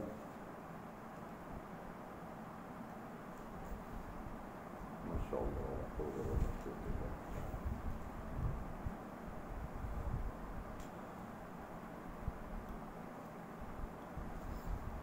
Ya Allah. Jadi kita ini tidak ada masalah, kan? Tidak ada hal apa-apa, tidak ada yang menyakitkan kita apapun. Kita merungut-rungut sudah, kan? Tidak ada yang menyakitkan kita. Hanya tidak boleh pakai telefon saja. Peraturan kita, undang-undang kita, kan, supaya kita dapat belajar dengan bagus, kan? Merungut-rungut tidak puas hati saja. Dia tidak puas hati, dia memberontak. Dikasih tahu bapaknya cerita lain, Pak. Kasih tahu bapaknya, semua orang yang belajar di pondok ini berhenti, dia bilang. Nah, bukan belajar, Pak. Bilang begitu pada bapaknya. Tidak ada belajar apa-apa, duduk saja. Makan sendiri, Pak, beli sendiri. Bilang, wah dahsyat, dia tipu, dia manipulasi, tahu kan? Dia bilang manipulasi. Tipu bapak. Jadi bapaknya pun simpati sudah pada dia. Oh, patut pun kalau begitu tidak apa-apa. Jadi dia sudah bagus. Nampak perangai manipulasi itu bilang munafik. Jangan ada pada kamu orang. Salah kita bilang, kita manapun itu salah. Belajar bahal itu. Jangan salah kau mau pertahankan juga kau betul, Pak. Kau tipu begini, kau tipu begitu. Karena kau tidak akan selesai di dunia hal itu. Jelas tidak? Okey. Kemudian kata musannif, peliharalah diri kamu pelihara, ai jaga, ai berhati-hati. Itu bermakna pelihara. Peliharalah diri kamu. Pelihara ai berjaga-jaga, berhati-hati. Itu bermaksudnya. Berhati-hati, berjaga-jaga apa? Diri kamu. Diri. Nah sekarang diri. Diri itu apa? Sekarang kamu paham sudah kan? Bila sebut diri, paham sudah. Berarti kita perlu berjaga-jaga, perlu berhati-hati. Ya, apa? Rohaniah kita dan jasmaniah kita. Nah, jelas sudah kan? Jadi yang kau perlu jaga itu dua, bukan satu.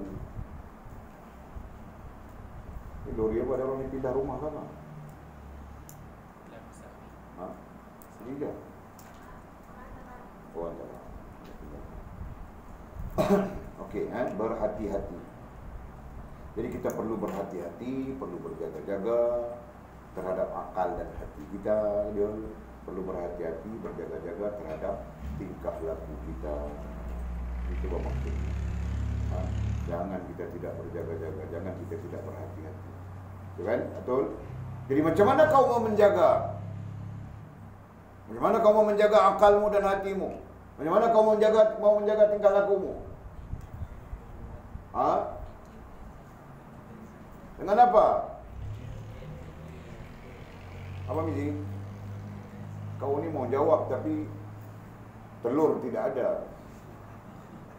Jawab macam orang ada telur, Pak. Fikir dan zikir. Fikir dan? Oh, itu amalan, Pak. Itu tingkah laku kita. Fikir dengan zikir itu tidak terkait dengan soalan walid. Itu dia merupakan proses. Zikir dan fikir itu proses. Nah, sekarang kau mau jaga akalmu, mau jaga hatimu, mau jaga tingkah lakumu dengan apa?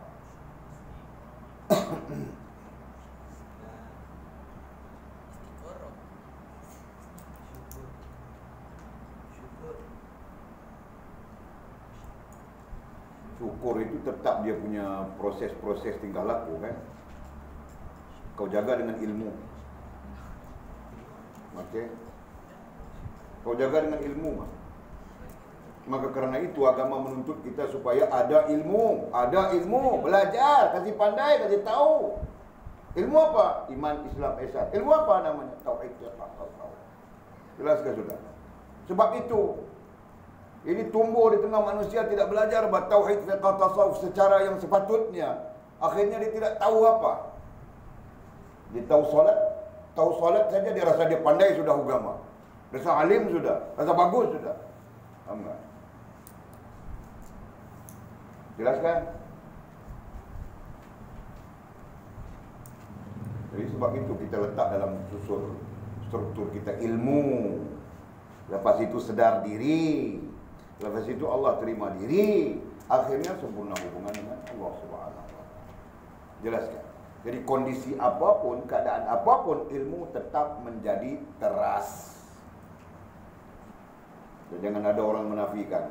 Menafikan ilmu boleh murtad. Kamu orang tahu kan? Dalam kitab apa boleh kasih tahu kamu orang itu ada? Kitab Tuhfatur Raghibin. Fatwa itu, bukan fatwa itu daripada kitab Tuhfatur Raghibin, tapi kitab-kitab lain ada juga. Banyak kitab sebenarnya. Tuhfatur Raghibin itu sendiri mengambil fatwa daripada kitab-kitab lain. Apa katanya? Siapa yang mensampingkan ilmu dengan berkata sesuatu itu lebih baik daripada ilmu, maka jadi ia kafir. Fatwanya begitu kan? Dalam kitab lain juga sama. Kitab-kitab fatwa akidah. Contoh, dia bilang minum kopi lagi bagus daripada mengaji, daripada belajar, daripada menuntut ilmu, kafir dia. Itu contoh. Nganga kedai kopi lagi bagus daripada mengaji, jatuh kafir dia. Main tu. Ini menunjukkan pentingnya, besarnya apa yang dinamakan dengan ilmu. Ini tidak semudah yang orang hari ini fikir, kan? Kerana itu ilmu adalah tunggaknya, terasnya. Dari situ kau akan berjumpa kedua, sedar diri. Dan kau berjumpa ketiga, Allah terima diri. Dan akhirnya sempurna hubunganmu dengan Allah SWT. Jika tidak, kau hanya berjumpa dengan kemurkaan Allah siang, malam, pagi, petang, bahkan sampai mati. Jadi jangan. Jagalah, jangan sampai Allah murka kepada kita. Peliharalah diri kamu. Jelas kan? Jadi atas nama mau melihara diri, mau menjaga diri kita, maka kita datang belajar, betul kan? Allah perintahkan supaya kita pelihara diri. Kamu orang tahu di mana dalil? Mana dalil? Siapa tahu? Siapa tahu dalilnya? Ha? Ada berapa ringgit mau tengok muka muka kasih? Ah, ada 50 ringgit.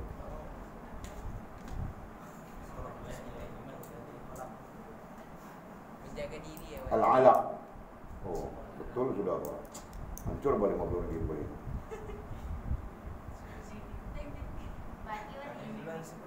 Salah bah. Menjaga diri ya tadi. Habis sudah, potong sudah habis. Sekarang boleh kasih jawapannya. Selamat balik 50 ringgit tu. Masanya sudah tamat. Pernahkah kamu orang dengar ayat Allah?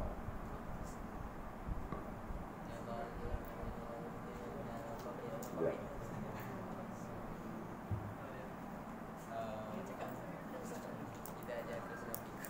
Ya ayyuhalladzina amanu qu anfusakum wa ahlikum nara. Bagaimana tak sebut tadi? Sebut dia 50.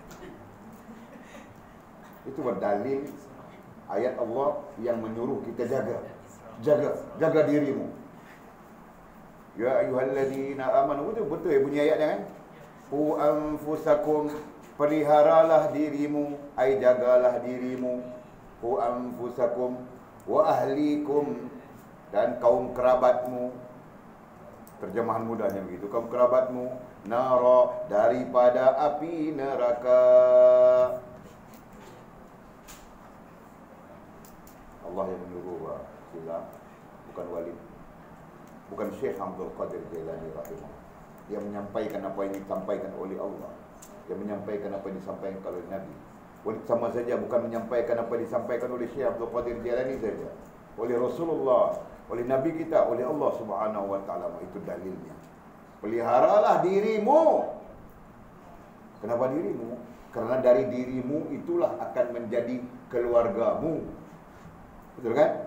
Keluarga itu terjadi dari diri kita. Faham tak? Faham sila? Daripada dirimu nantinya jadi keluarga. Faham? Maka peliharalah keluargamu. Daripada apa? Dari api neraka. Ayat selanjutnya, bahan bakarnya itu adalah manusia dan batu. Itu tidak menuntut penjelasan sekarang. Oke? Peliharalah diri kamu, takutilah Allah. Takutlah kepada Allah.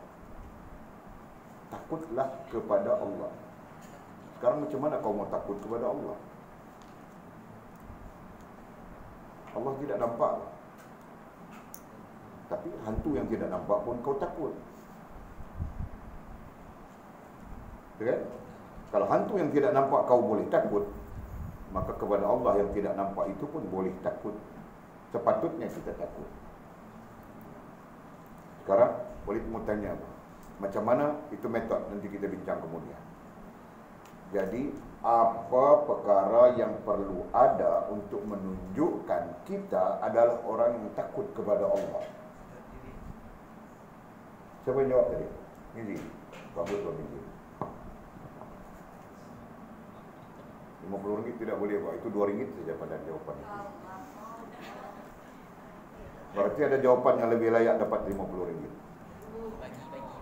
Ha?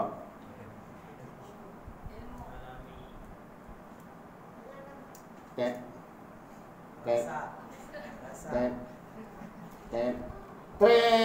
Habis. 50 ringgit simpan balik dalam poket. Habis masa sudah. Hai, mana boleh. Jangan campak diri dalam kebinasaan. Wala tulqu bi aidikum ila tahlukah. Nah, sekarang boleh jawab. 9 sifat rohaniah. Jadi salah siapa? Salah aku kah? Salah siapa? Salah kamu orang sendiri, bah tidak ingat apa yang perlu ada. Takwa itu terbina di dalamnya 9 sifat rohaniah. Itu ayatnya. Clue-clue ini sudah aku bagi semua kamu orang. Bercakap dah tadi. Yang cakap sudah tadi. Kau cakap dalam perut mana boleh dengar. Cakap di sini bah. Anjung ini pelik-pelik dia. Wali-wali sudah kah? Cakap dalam perut bah dia. Aduh. Nah, selesai. Jadi layak tak kamu orang dapat RM50? Layak. Layak macam mana? Cakap tidak betul bah. RM2 layak bah. Maukah RM2? Mau. Duit. Semua orang mau kan? Ini seorang saja bah. Mau kasih dia RM2 beli minyak motor bah. Kau tahu kah? Kalau tidak kasih RM2 minyak motor, dia tuang minyak motor di sini juga bah. Tengok-tengok kosong saja tuang minyak. Mati bah mau supply minyak kan? Okey. Kemudian katanya apa? Berhati-hatilah. Lebih apa ya kita mau bilang di sana ya? Kalau tadi peliharalah itu satu hal, berhati-hatilah itu maksudnya lebih halus, lebih kompleks. Berarti kau kena perhati semua sudut. Kau jangan lihat satu sudut saja. Kau kena perhatikan semua sudut. Kau kena perhatikan semua sisi yang boleh membantumu supaya tidak buruk adab kepada Allah Subhanahu wa taala. Jadi apa sisi yang membantumu tidak buruk adab kepada Allah, maka sisi itu perlu dilaksanakan, perlu dilakukan. Fahamkah? Mudah-mudahan Allah mengampunkan kita semua dunia dan akhirat. Okey, kita berhenti di situ. Wallahu a'lamu bissawab. Qala musannifu rahimahullahu taala. Ini letak di sana balik ini. Kenapa ada di meja ni? Kamu orang belajar, pernah belajar tak? Tak tahu. Tapi kenapa ada di meja kitab balik? Budak-budak ni. Qala musannifu rahimahullahu taala nafa'ana Allah bi'ulumihi wa bi kitabihi fid darain. Allahumma amin ya rabbal alamin. Wa ba'du qala. Samail. Allah mahu lupa bola. Samail kita masuk esok. Esok hari apa? Okey. Boleh Esok nak pakai ni? tak boleh. Dia tak boleh macam tu. Kau kena pakai kau punya. Ya. Walid kena pakai walid punya. Itu disiplin dalam membaca hadis. Okey. Disiplin dalam membaca hadis. Ingat, kamu orang nanti pun sama. Disiplin dalam membaca hadis dan Al-Quran. Al-Quran khususnya, setiap yang mau membaca, dia sendiri ada di tangannya. Betul kan? Sama saja hadis. Dalam disiplin meriwayatkan. Disiplin riwayat wa dirayat. Okey, jadi kita ganti dengan ini dulu. Kalau diberi kesempatan besok, insya-Allah, ataupun hari Ahad. Kalau tidak ingat berjadwal, boleh pun lupa juga. Okey, wa ba'du qala musannifu rahimahullahu taala. Kita kemungkinan gantikan Syama'il Muhammadiyah itu kita baca siang hari. Kuliah di siang hari, mengaji kita di siang hari. Kita gantikan yang malam harinya. Pak Cadang itu hari apa?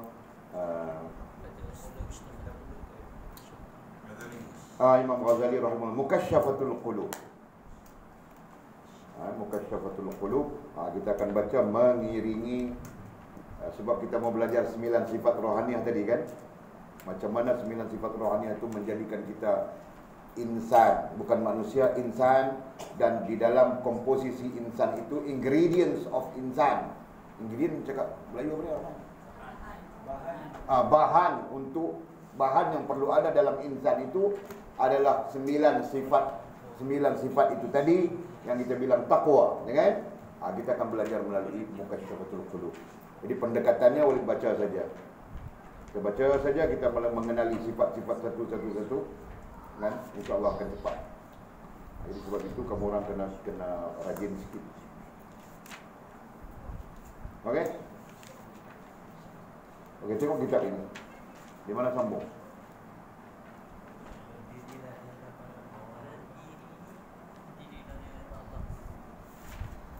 Berdirilah di hadapan Allah Subhanahu wa taala dalam solatmu dengan seluruhnya aidi waragamu. Jadi perkataan solatmu dengan seluruhnya. Kemudian yakni jiwaragamu itu adalah penterjemah. Jiwaraga itu adalah penterjemah, tetapi boleh dipakai. Jadi maksudnya solatmu dengan seluruhnya seluruhnya. Nya itu merujuk kepada jiwa ragamu. Dan solat dengan jiwa ragamu itulah yang kita bilang kemarin, solat hakikat ataupun solat daim. Nah, ambil pengertian itu dulu. Walaupun kamu orang nantinya janggal. Satu janggal karena tidak pernah dengar, ya kan? Kejanggalan yang kedua adalah bagaimana? Nah, itu juga persoalan yang akan timbul. Jadi boleh kaitkan yang kamu orang tulis malam, boleh tulis malam, kamu orang pun tulis. Kaitkan di situ ada perbezaan solat syariat dengan solat hakikat. Dan dalil solat hakikat itu adalah surah apa tadi? Surah Al-Ma'arij ayat berapa? Ayat 23. Surah Al-Ma'arij ayat 23. Dalilnya. Ini berarti ada isu. Tapi pemahamannya mungkin tidak sama, mungkin berbeza. Jadi pemahaman itu dilihat dari dua sudut saja. Sama ada sunni, sunnah ataupun bid'ah. Jelas kan? Ada yang faham secara bid'ah. Maka bid'ah mereka. Sampai-sampai tidak perlu solat 5 waktu. Kenapa kau tidak solat 5 waktu? Dia bilang aku solat daim sudah. Aku solat hakikat sudah bilang. Macam mana kau solat hakikat? Niat saja. Masuk waktu zuhur pun niat solat zuhur. Masuk waktu asar pun niat solat. Jadi ini bid'ah. Kenapa bid'ah? Karena tidak menyalahi apa yang diajar oleh baginda Nabi SAW. Betul kan? Faham kan? Nah, ada lagi satu yang sunni. Nah, ini yang sunni. Yang sedang kita ceritakan, yang sedang kita cakapkan itu adalah yang sunni. Tinggal lagi kau tidak akan berjumpa hal ini dengan orang-orang yang tahap keilmuannya atau pengetahuannya itu rendah. Faham tak? Jelas ya? Jadi kalau kau tanya tentang ini kepada ustaz yang mengajar tajwid, dan saya dia bilang ini sesat, Pak. Mana ada? Tidak ada, Pak. Karena dia sendiri pun kadang-kadang dia cuba untuk menjawab sesuatu yang dia tidak tahu. Faham tak? Jadi ini adalah realiti yang sedang ada di dalam masyarakat kita. Yang tidak tahu, tidak mengaku yang dia tidak tahu, tetapi cuba untuk menjawabnya, menjelaskannya, akhirnya rusak. Jadi kamu orang jangan begitu. Boleh temukan dulu kamu orang sekarang satu isu yang nama ya, dari segi nama, supaya perbezaan itu kamu orang nampak. Namanya salat syariat dan salat hakikat. Perkataan ini boleh ambil dari Syekh Abdul Qadir Jailani rahimahullah taala, musannif, musyrif kita, mursyid kita, dalam kitabnya yang lain namanya Ghunyatul Talibin. Jadi tidak ada, boleh jelas semua kepada kamu orang ya. Jadi kalau kamu orang cenderung untuk mencari kebenaran rujukan, sila cari kitab Ghunyatul Talibin namanya. Kami jarang guna istilah Ghunyatul Talibin, kami guna istilah Al-Ghunyah.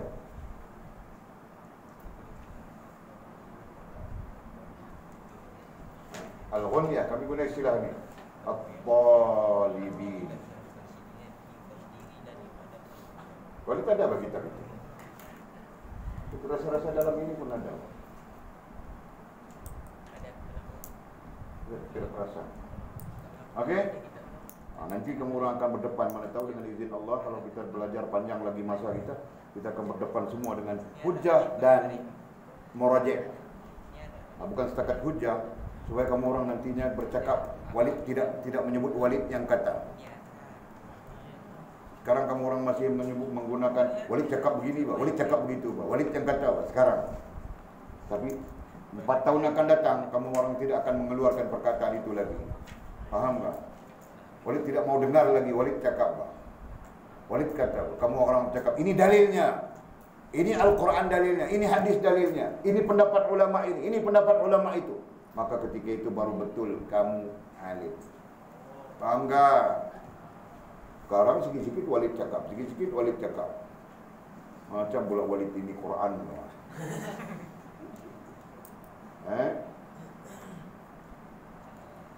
Okey. Perhatikan ya, walid ulang di situ lagi. Berdirilah di hadapan, perkara yang kedua. Di hadapan itu terjemahan kan?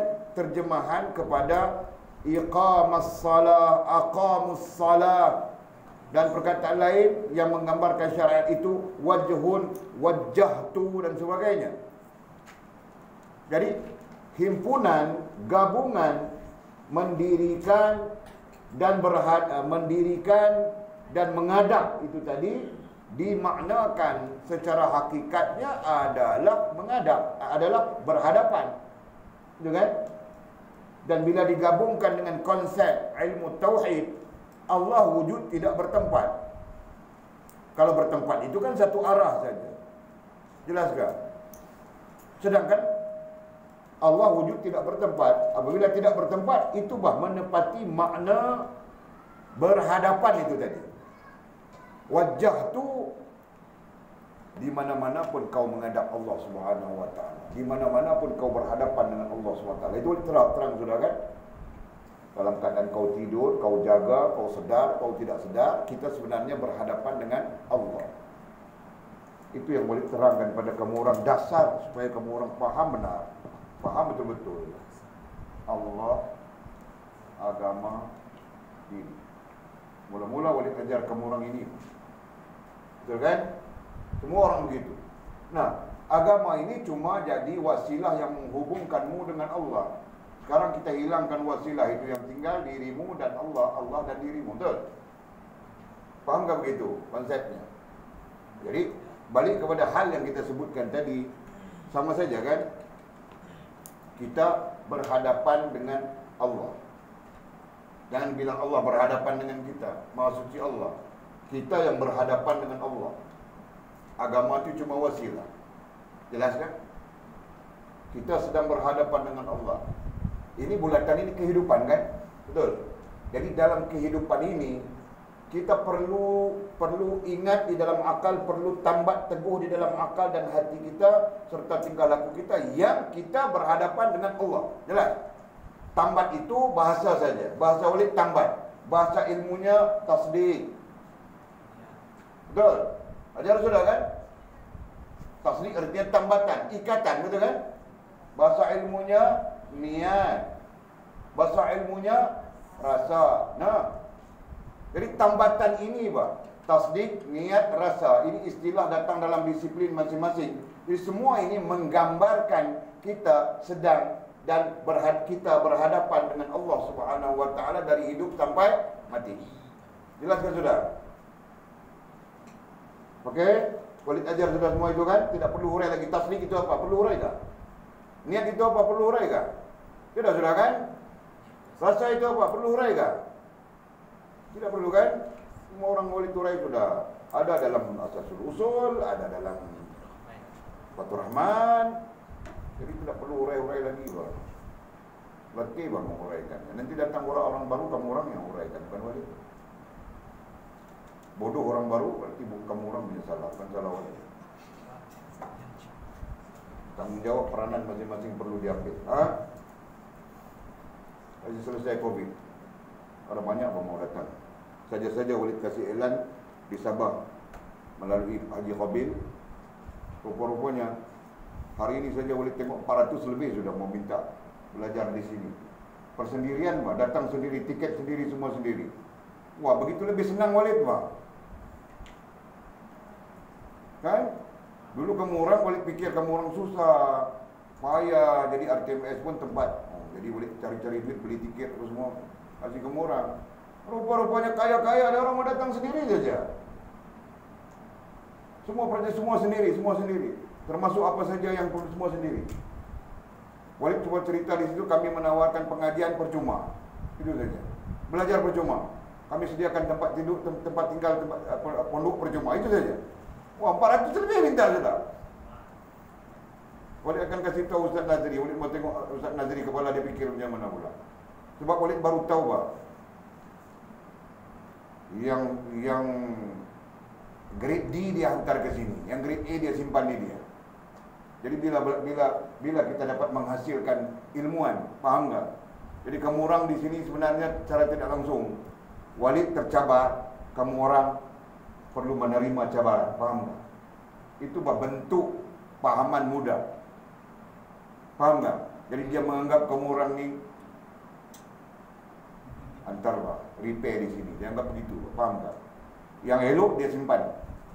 Yang bagus pemahaman pelajar bilang pandai begitu, dia simpan pada dia, tempat dia. Faham? Jadi mau berkembang apa? Dia sendiri pun bersikap tidak mengembangkan.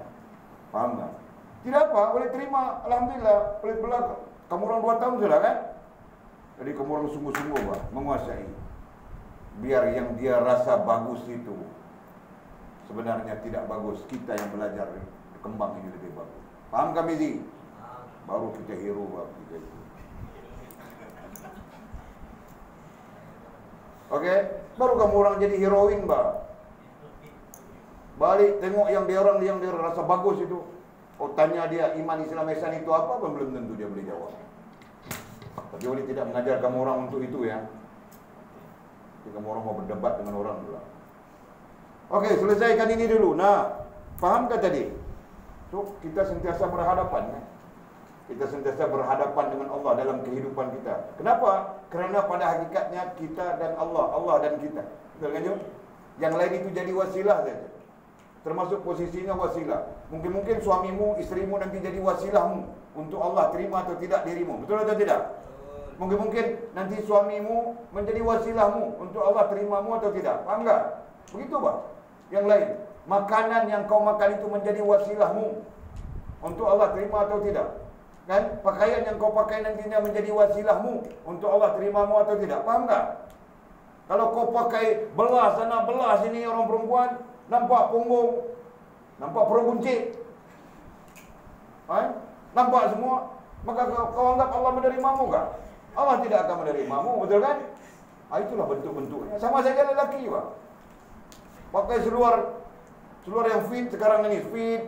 Orang lelaki suka pakai apa? Nampaknya bebetnya itu. Pun tidak heran bebetnya kembung saja. Walid malu. Walid tengok budak-budak sekarang Walid malu. Apa sampai tidak malu kan? Misalnya. Jangan ada kamu orang pakai yang begitu. Kalau ada Walid nampak Walid gunting ketika itu juga. Sekalipun seluar kamu orang itu harganya 600 maupun 1000. Kalau harga 3 ringgit Walid tidak heran. Faham tak? Jangan wah. Okey. Jadi itu merupakan wasilah. Lain-lain semuanya wasilah saja. Hakikatnya dirimu dan Allah, Allah dan dirimu. Dan ini maksud kita berhadapan. Kan? Keterikatannya adalah dengan tasdik kita belajar, niat kita belajar, rasa kita belajar. Jelas? Okey. Faham sudah perbezaan itu? Solat hakikat dan solat syariat. Okey, solat syariat kamu orang sedang belajar sekarang kan? Okey, tengok lagi sikit. Sikit-sikit bang. Berdirilah di hadapan Allah dalam salatmu dengan seluruhnya. Dengan seluruhnya, ai bilang jiwa ragamu. Artinya apa? Nah, sekarang kita cakap balik. Ambil balik perkataan ruh, akal, hati, 4 sir alami, 5 sir nafsi, dan ke-6 nafsu, ke-7 sukma. Nah, jadi seluruh jiwa, kita bilang jiwa sudah di sini kan, jiwa. Ini bah jiwa. Jiwa raga, bagai-bagai istilah yang digunakan. Kalau orang-orang yang bercinta itu dia akan gunakan jiwa ragaku kuserahkan padamu. Marilah kita sama-sama menganyam permaidani cinta, supaya kita dapat hamparkannya menjadi sutra taib Pak. Ini jiwa. Jadi bilang seluruh jiwa, terjemahannya kan seluruhnya. Buat kita pakai terjemahan itu. Jiwa apa bilang? Jiwa apa? Jiwa ragamu bilang kan? Seluruh jiwa ragamu. Artinya apa? Artinya kita berhadapan dengan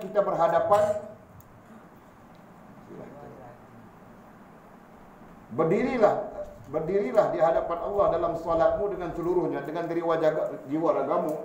Solat, perkataan solat boleh ajar sudah kemarin kan? Solat artinya apa? Kemarin boleh ajar. Solat, hubungan. Hubungan. Jelas sudah. Jadi maksudnya berhadapan dengan Allah SWT itu satu hal, hubungannya nama tasdik, nama niat, nama rasa. Dan untuk membenarkan hubungan kita itu tadi, kan? Maka kita perlu dengan jiwa raga. Faham tak ayatnya? Jangan tingkah laku kita saja. Jangan tingkah laku kita saja, tapi dengan jiwa raga. Jelas sudah? Jadi kalau kita katakan hubungan dengan Allah Ta'ala itu tingkah laku jasmaniah saja, itu 13 rukun. Yang kita bilang salat syariat. Jelas sudah? Jelas ya? Pastikan kamu orang jelas ya. Jadi salat yang 13 rukun itu bilang salat syariat. Itu membabitkan tingkah laku kita saja, bukan seluruh jiwa kita. Jelas sudah? Nah, sekarang salat dengan seluruh jiwa. Dirikan salat itu dengan seluruh jiwa raga. Berarti di situ ada elemen rohaniah yang besar.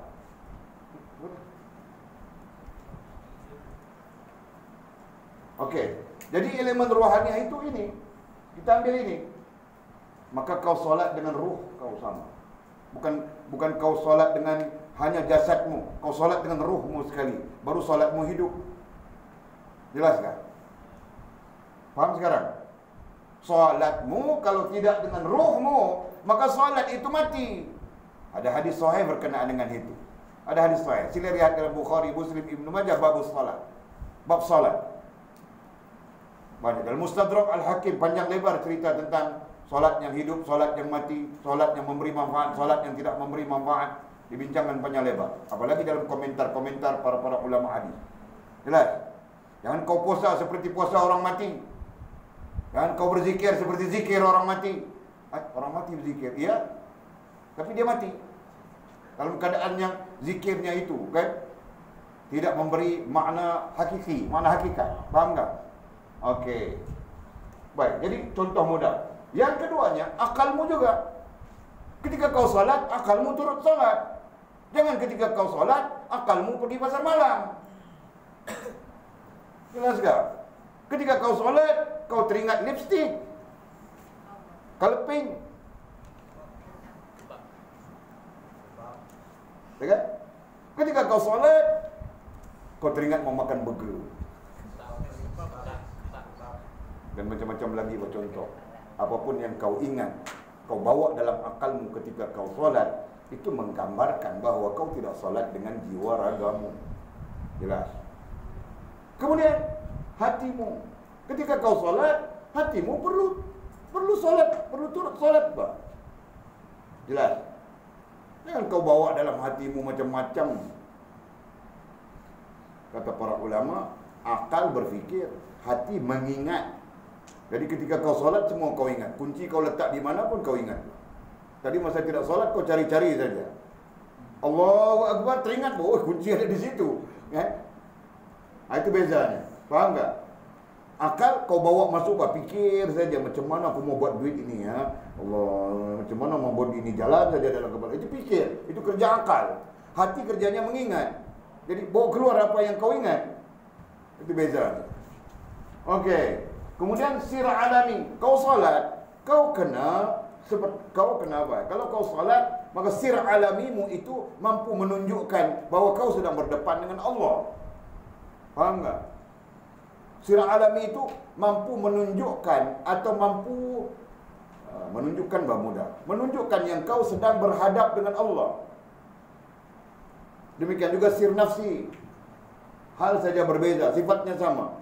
Dia menunjukkan kau sedang menghadap Allah yang Maha Agung.